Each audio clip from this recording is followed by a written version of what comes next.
د یتیمانو مور.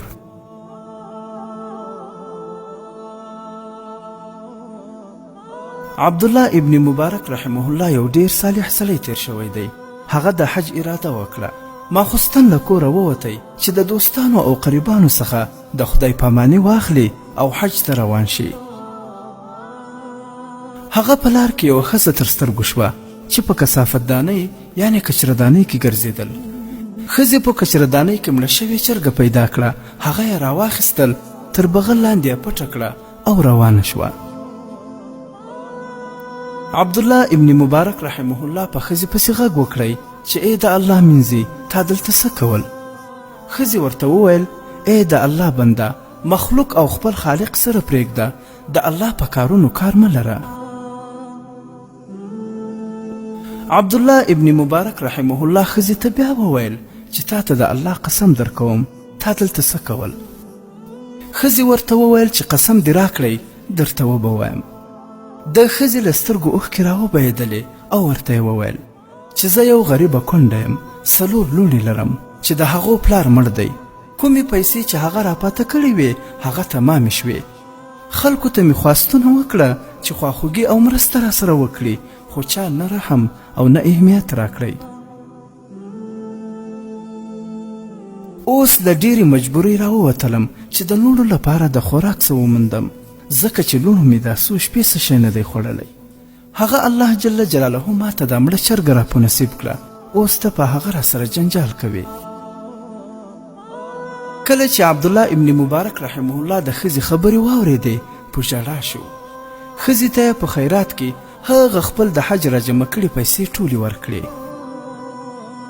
ښځه ډیره په خوشحالۍ کور ته روانه شوه او عبدالله ابن مبارک خپل کور ته ولاړی. سهار حاجان حج ته روان شوه، حج یې وکړی او کله چې له حج څخه راغله ټولو د عبدالله ابن مبارک رحمه الله صفتونه کول چې ماشاءالله په حج کې یې زموږ ډیر خدمت وکړی او موږ چې به د حج په هر میدانو عبدالله ابن مبارک به موږ ته د حج د مشاعر نصیحتونه بیانول او موږ تر اوسه د حج داسې عابد او پرهیزګار ملګری نه ولیدلی. عبدالله ابن مبارک رحمه الله چې دا خبرې واورېدې هغه دا فکر وکړ چې خلک ټوکې ورسره کوي، خو خلکو خبره یقیني کول. عبدالله ابن مبارک د ځان سره حیران پاته شو چې زه دلته وم او خلک وایي چې زه په حج کې ورسره وم.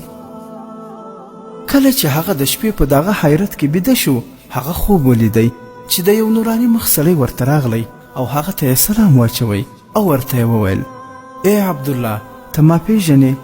زه محمد رسول الله یم صلی الله علیه وسلم. زه په دنیا کې ستا حبیب یم او په آخرت کې دی شفیع یم. الله جل جلاله دې تاسو ته زما د امت سره د ښو کولو اجر عظیم درکړي. ای عبدالله لکه تا چې د هغې د یتیمانو د مور سره سخاوت وکړی، الله جل جلاله ستا سره هم په مقابل کې سخاوت وکړی چې ستاسو په شکل یې ملایکه د حاجانو سره ولیږله او ستا لپاره یې حج وکړی.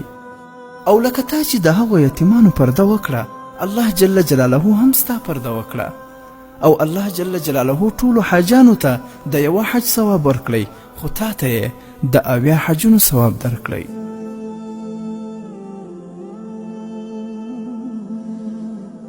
ګرانو مسلمانانو ورونو، دا قصه د یو ډیر مبارک کتاب البدایه والنهایه لابن کثیر صفحه نمبر 602 څخه ژباړل شوې ده او د عبدالله ابن مبارک رحمه الله دا قصه بعضې نورو کتابونو په مختلفو الفاظو سره را نقل کړې ده.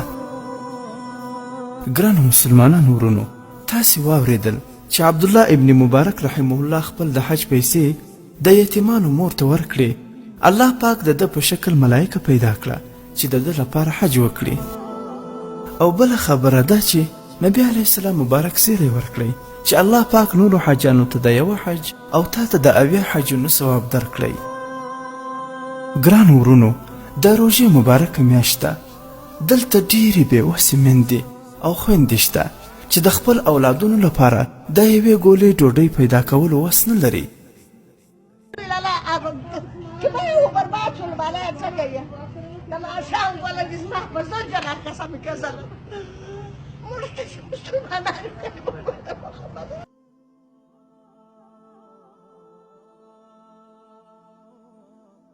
دا مبارکه میاشتې موقع ده، تاسې چې د دوی سره مرسته وکړئ اجرونه یې بیخي زیات دي.